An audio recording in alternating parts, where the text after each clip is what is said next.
Hi, my name is Lucia Veracruz, and in today's training video I wanted to talk about some simple steps that you can take after a binge to not gain weight. And this is important so you don't get caught up in a binge cycle, which is exactly what has happened to me. Typically after a binge, I would go to sleep feeling depressed, anxious, guilty, ashamed and broken. And the next day would be definitely followed by punishment. I would try and work off all the calories by doing long hours in a gym or even doing several workouts that day. And then I would vow myself that I'm gonna either not eat anything all day or I'm going to eat super healthy, staying away from carbs, sugar and high fats.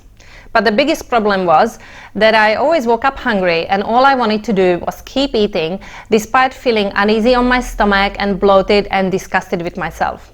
And because of this, the days following the binges were always depressing and I felt so anxious because I constantly had to fight the urges to keep eating. And to make things worse, I would then weigh myself as soon as I woke up and then also at the end of the day to see how much weight I was able to work off. However, regardless of what the scales were showing, my weight has never made me feel any better. And this brings me to step number 1. Make sure you stay away from the scales and you don't weigh yourself. Regardless of what you will see on the scales, you will not be happy. If your weight goes up, then you will be depressed, which might lead to more binging, and if your weight went down, then you might use it as an excuse to binge again. And as long as you're going to be obsessing about the number on the scales, the binge cycle will continue. In my case, it lasted nearly 20 years. So shift your focus from losing weight to achieving balance, which is what leads to long-lasting weight loss anyway. And besides, your weight right after the binge is not your actual weight. After eating a large amount of sugary, fatty and salty foods, your body will be holding on to a lot of water and it will be completely out of whack. Only once the body goes back to its balanced state and everything starts to work normally again, your actual weight will show. So allow at least a couple of days for the body to regulate itself before you jump on the scales again. Personally, when I was in a process of recovery from overeating and binge eating, I stopped weighing myself completely. Now let's talk about step number 2. You are going to need to allow 3 to 4 hours for body to digest all the food that you just ate. And focus on nurturing your mind, body and soul with rest, meditation, deep breathing or light walking. When you are in flight and fight mode, your body's ability to digest the food will slow down because when you are feeling anxious and stressed about what just happened, you will release the stress hormone called cortisol. And cortisol is directly linked with storing fat and slowing down the metabolism.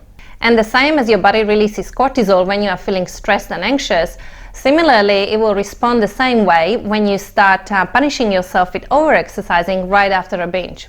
So let the body process all the food that it just consumed and leave the exercising for later.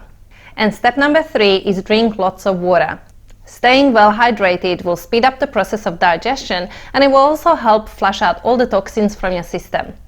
Some people suggest to drink a glass of warm water with a teaspoon of lemon juice and apple cider vinegar to help kickstart the digestive system. There is no scientific evidence that proves that this actually works, but during an emotionally and physically stressful time, the liver and digestive system become compromised and they lose their ability to work optimally, in which case drinking lemon and apple cider vinegar with water might assist in the process.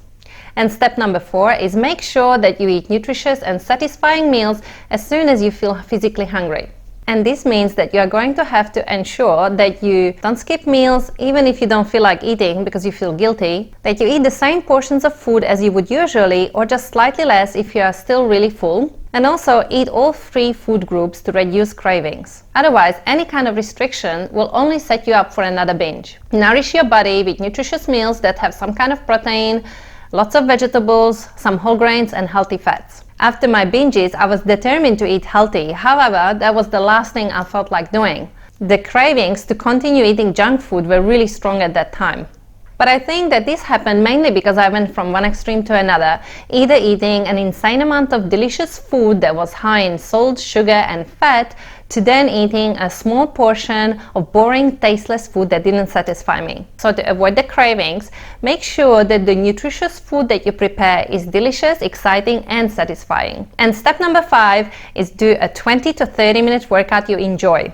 It is important to understand that no amount of extreme exercising will negate the binge or work off all the calories that you just ate. Working out to punish yourself will only create an unhealthy relationship with exercise, which will make you resent and despise exercise. The only reason I would do a workout is to make myself feel better.